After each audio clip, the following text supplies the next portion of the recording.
Olá, somos acadêmicos do curso de Sistemas de Informações da Universidade Paranaense, Unipar. Meu nome é Eduardo Ferro. Meu nome é Lucas Andrade. Meu nome é Luiz Calbianco. Meu nome é José Thiago. O trabalho a seguir é referente à disciplina Interface Usuário-Máquina, ministrada pelo professor Leandro Clementino. 16.1 Introdução.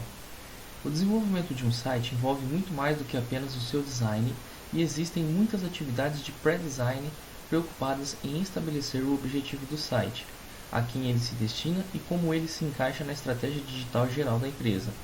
Em organizações maiores, haverá muita discordância e discussão sobre todas essas questões, e essa política interna frequentemente afeta a qualidade final do site. Muitos sites ficam grandes demais, tentando atender a muitas questões e ficam só sob a responsabilidade do pessoal de marketing. Usabilidade e envolvimento acabam ficando perto do fim da lista de prioridades. No outro extremo do processo, o lançamento de um site tem de ser cuidadosamente administrado e outras questões de infraestrutura terão de ser abordadas. Por exemplo, como, quando e por quem o conteúdo será escrito e atualizado, quem lidará com os e-mails e com a manutenção do site e assim por diante. 16.2 Desenvolvimento de sites. O design de sites deve acompanhar os princípios do bom design de interação que já delineamos. Os designers precisam saber quem usará o site e para o que ele será usado. Os sites precisam ser bem direcionados e com objetivos claros. Os designers devem desenvolver personas das pessoas que se espera que visitem o site e entender claramente os objetivos que elas terão quando o estiver usando. A homepage do site é particularmente importante e deve incluir um diretório, um resumo de notícias ou histórias importantes e um recurso de busca. Ao criar o recurso de busca, certifique-se de que o que se busca está claro. Jesse James Garrett, 2003, conceitualiza o desenvolvimento de um site em 5 elementos: estratégia, escopo, estrutura, esqueleto e superfície. A camada mais baixa é o plano de estratégia, preocupado em entender o objetivo geral do site, a natureza das pessoas que usarão o site e o que elas esperam dele. A estratégia preocupa-se com as metas de negócios, a marca da empresa e uma análise de mercado. A camada seguinte é o plano de escopo, no qual é dada ênfase na funcionalidade, o que o site permitirá que as pessoas façam, e no conteúdo, que é a informação que o site conterá. Ele argumenta que investir tempo no plano de escopo é importante para que o web design saibam qual design estão ou não fazendo. O resultado de delimitar o escopo do site é um conjunto claro e priorizado de requisitos. A terceira camada é o chamado plano de estrutura. Ele trata da arquitetura da informação, mas também inclui a especificação do design de interação. Aqui a característica-chave é estabelecer um modelo conceitual claro. O plano do esqueleto preocupa-se com o design de informação, de navegação e de interface. E por último, o elemento do esquema de Garrett é o plano da superfície, preocupado com a estética do site e em garantir que boas diretrizes de design sejam seguidas. Por exemplo, os links devem se parecer com links, e coisas que não são links não devem.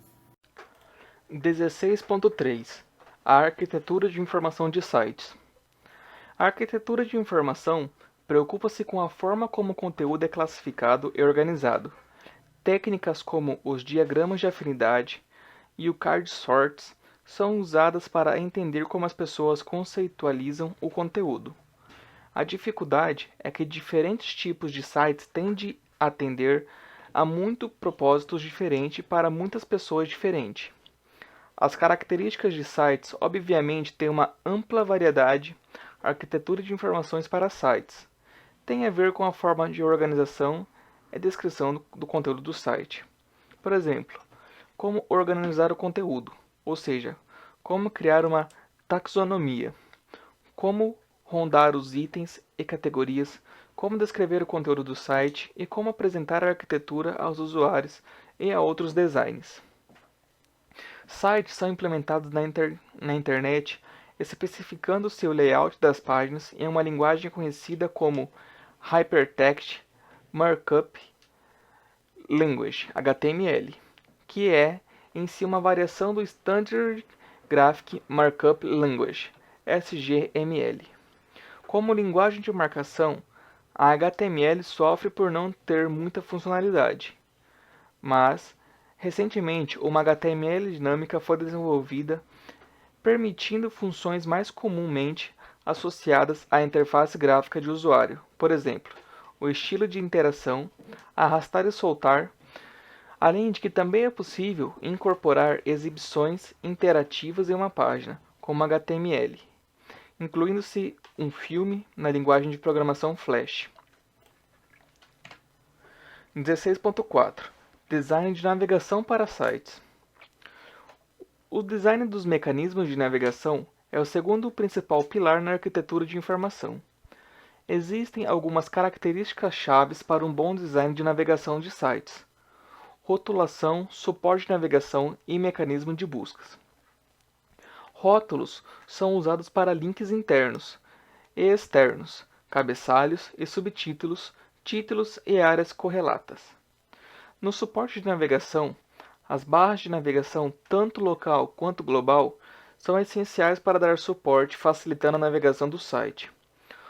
Os mapas de site e um bom retorno informando onde as pessoas estão na estrutura também ajudarão. Um dos recursos importantes da web, como espaço de informação, é que muitos sites dão suporte à busca. O vocabulário preferencial deve informar a base de busca, e uma vez que os sinônimos tenham sido determinados, eles também podem ser usados para definir termos de busca e ajudar as pessoas a refinar as suas pesquisas. Capítulo 16.5 Estudo de caso. Designer do site de Robert Louis Stevenson. Robert Louis foi uma importante figura literária da Escócia, mas a única esperança de Stevens na web era um site rico, mas um tanto desestruturado, mantido por um estudioso e entusiasta do escritor. A líder do projeto LP esteve fundos da Carnegie Trust of Scotland para desenvolver um site abrangente dedicado à vida e às obras de Stevenson. Com isso, ela pôde entrar em um assistente de pesquisa e um desenvolvedor do website e um condutor do database. O projeto teve início em dezembro de 2008. Na primeira reunião, os membros da equipe preocuparam-se principalmente em conhecer uns aos outros e entender os diferentes papéis que eles desempenhariam. A ALP, em última instância, teria de justificar as condições da bolsa e queria que o site fosse melhor, ou do seu gênero, um site literário. Ele deveria conter material adequado para que a comunidade acadêmica a qual atenderia, abrigando inclusive o jornal Office Studies, escritos sobre os acadêmicos sobre as obras do autor. Deveria ser um arquivo abrangente que pudesse ser usado por estudantes de todos os níveis, inclusive crianças de todas as idades, e professores. Deveria também incluir um arquivo abrangente de lembranças de Stevenson, como fotos, lugares onde ele visitou e assim por diante. DB aconselhou que seria vital desenvolver personas logo no início do livro, já que no site teria que acomodar alguma gama de diferentes tipos de visitantes. Isso ajudaria a obter correta arquitetura da informação. A equipe discutiu o que é arquitetura da informação e na importância. O desenvolvedor web disse que usaria o ambiente de desenvolvimento Joomla para a implementação, já que era um ambiente com o qual estava familiarizado. Era totalmente flexível e seria adequado. Após algumas reuniões, esses execução do projeto do novo site, foi possível notar uma grande diferença em relação ao seu primeiro site. Tudo ficou organizado por categorias e promoveu assim a facilidade de navegar por suas páginas.